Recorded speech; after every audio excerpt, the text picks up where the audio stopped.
Welcome to the Empire's Rampart, and welcome back to another development update for Project Renaissance, our fan-made spiritual successor to Battlefield 2. Right now, it's been a while. I've just been really stressed with life, and I've been having a hard time trying to find time to be able to actually put together some sort of an update, little video here. But now we have a decent amount of stuff that I want to try and showcase today, because recently we have been able to actually have another coder join us on the battle prototype side of things. He's recently been updated and introduced into the project and started to showcase some results and things that he's wanting to showcase to the project. One of the first things initially has been, hey, small little tiny little UI thing. Hey, our battle buttons are going to be like, he's partially working on making that a little bit better. But other than that, there's actually, it's in this pile of things. There it is. This is this one here.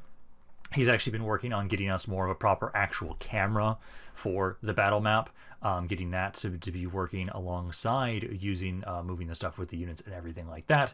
So we've got some progress on the battle map, which is always great because that's the part that's always stressing me the most out about this entire project in general. Besides all of that, we've been having some pretty good progress on the map side of things, specifically more on map generation for larger cities, essentially, going along with some procedural generation for buildings. So we just got like the starting of a building here with a balcony. Got a lot of videos and really good images on just showcasing that we're putting together a system to make it a bit easier to just generate the cities.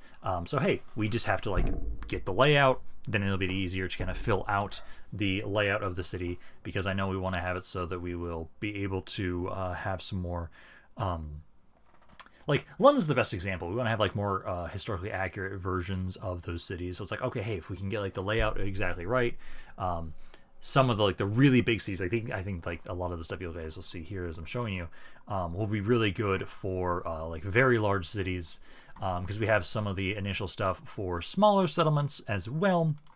We've got a lot of images here. This is just more like, hey, testing different materials and everything, making sure that like they'll actually generate. And this is like actually like about a month's worth of work actually that I'm going through now here. There's just a lot of it. That's why I have so many images and videos here of this one specifically. So yeah, more iterations on the material in the buildings.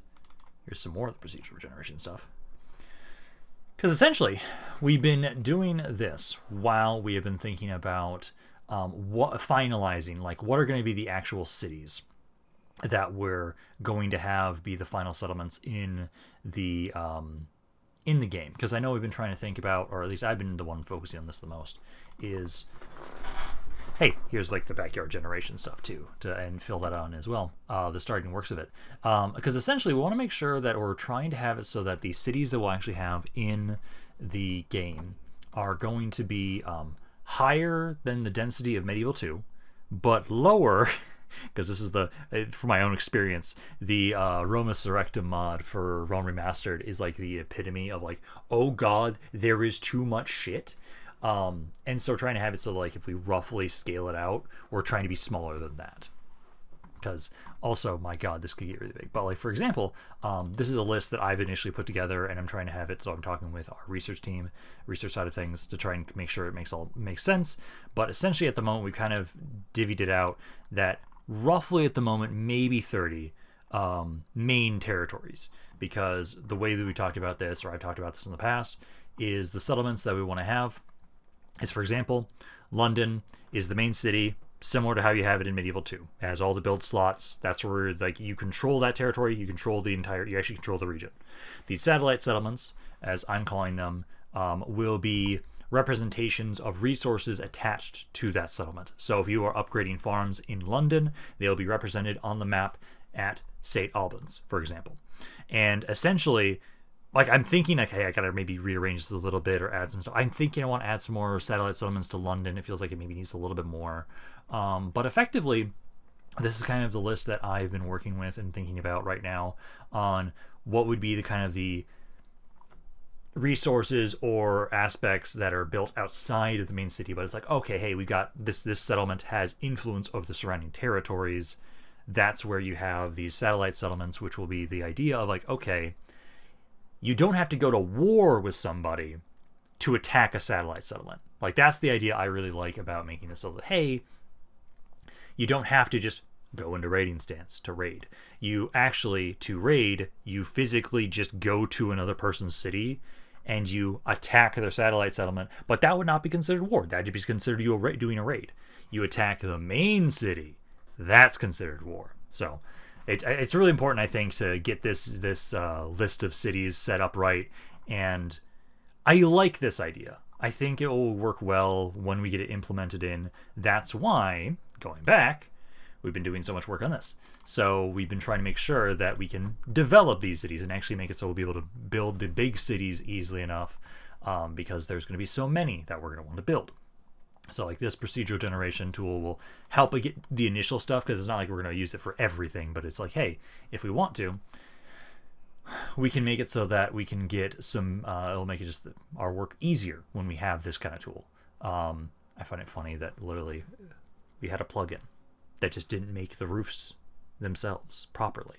So out of spite, we made our own. And this is just showcasing that. Besides that, more, okay, so that was the roofs that I was just showing. More of the procedural. This is like actually like, hey, I'm slowly building you guys up so I can then showcase the screenshots of how this looks when we put it together in a full city. Because I think it looks really fucking cool when we actually, you see it as all together. Because like I, for myself, there was the earlier video I showed where it was the little ones just like panning around a little city block. I've been writing a book right now recently in a medieval setting, and seeing like these cities, it's like, oh my god, that looks like my main character's house basically, and it's like, it's perfect. So yeah, this is like just showcasing, hey, we can literally change the size, iterate it how we want, but the procedural generation is there, and I think it looks pretty good. I really like this. Personally, I don't know. I think the buildings are too tall. Maybe just this one, but it's out of context. Maybe that's why it feels too tall. But no, I really like it. I'm loving these on how like, yeah, the materials differ, and I think it's been coming along very nicely for our procedural generation tool. At least like this first initial version of it, I fucking love it.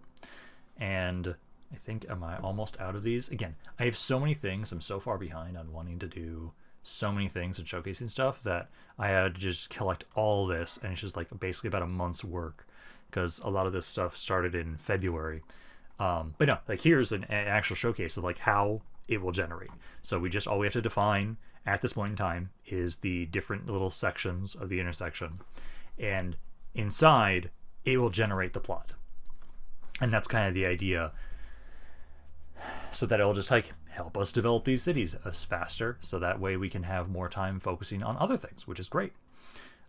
Because I know right now, besides the procedure generation tools, we've also been trying to work on a shader animation tool.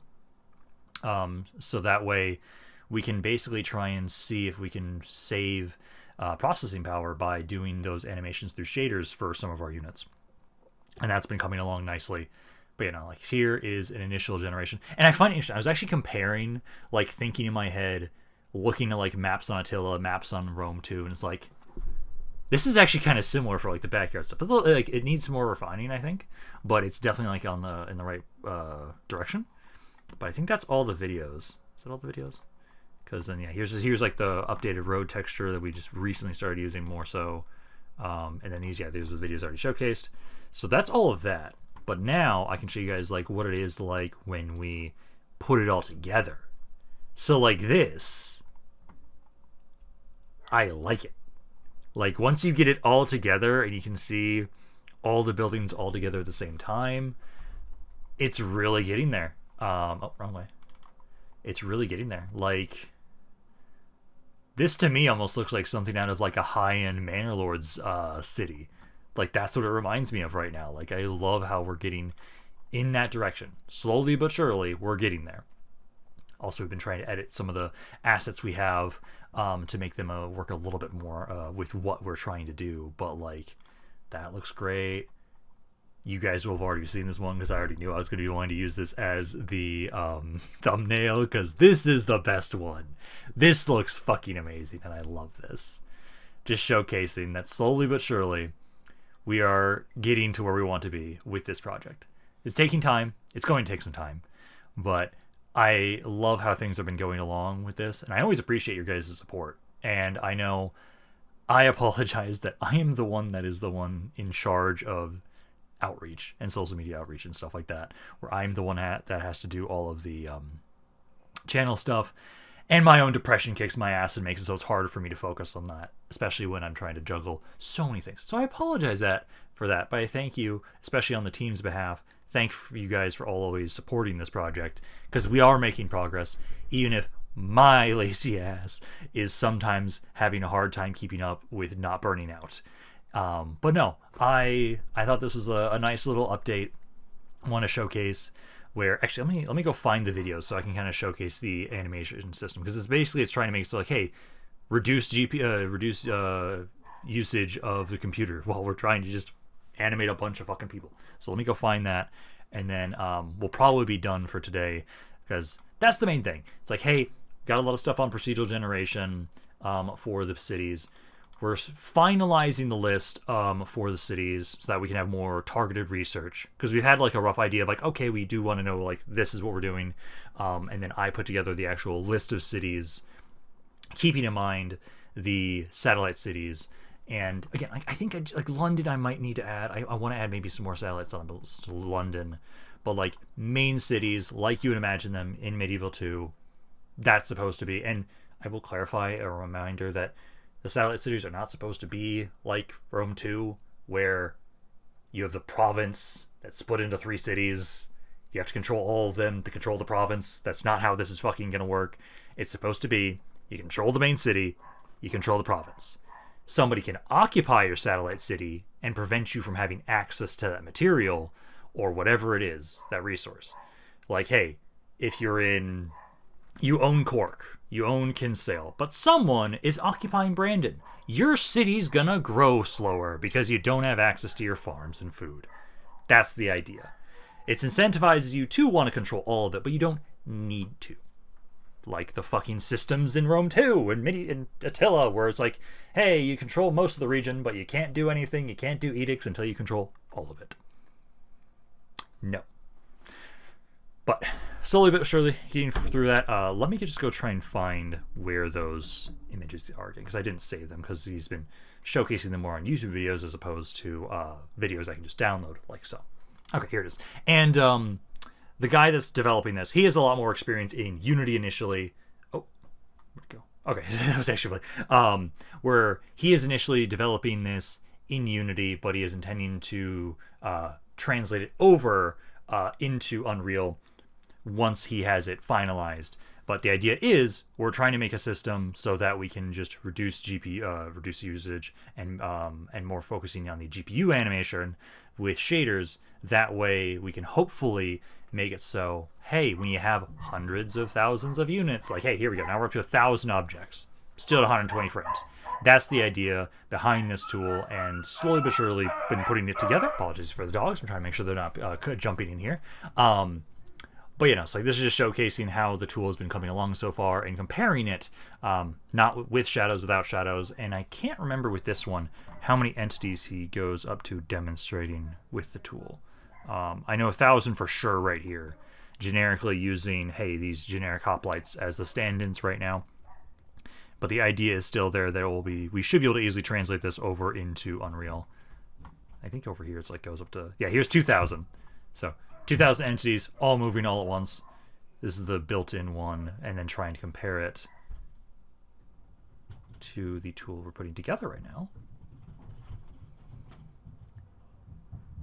But yeah, it's like that's the basic idea. Here, even I think, does it go farther than 2,000? I think could have sworn he went up to 4,000. I think. Oh yeah, here's 5,000. 5,000. Yeah, this is the Min GPU Animator is the one that we are technically trying to develop. So it's like comparing, hey, this is the built-in one with Unity, and then comparing it, because again, it's initially being developed in Unity, but because that's where his main initial experience is, but he has fully intended to trying to make it so we can also switch this over into Unreal. But hey, it doubles the frame rate. Like, that's the idea. So is essentially what has been going on for the past while on the Project Renaissance, and I'm hoping that you guys enjoyed this little update. again, I apologize for not keeping you guys up to date as much as I want to on big update videos like this. I have been trying to make sure that we do, if anything at all, I'm thinking about like some of these little videos. I might turn them into like maybe shorts occasionally, maybe, and put those on the studio channel, doing smaller updates where it's like, oh hey, we've got a screenshot here, a screenshot there. I can put those up on the community tab, and or I can take some of these videos and make them into shorts on the community tab. Either or, that's something I'm trying to do to make sure you guys are hearing from me. If not, you can always just go on to my own main channel where I stream every week, and it's like you can just talk to me there. Like that's another way you can, I will literally just tell you like, oh yeah, here's what's going on the project right now. But either way, that works. But I'm gonna hope you guys enjoyed this video and this update. Again, thank you guys for all of your support with this project, and I hope to hear from you guys in the comments what your thoughts on all this. I love hearing you guys' opinions, and I always make sure that I try and save thoughts from comments for future things later on for the development of stuff. So hopefully you guys enjoyed this, but this is Rampant, and I'll see you guys next time.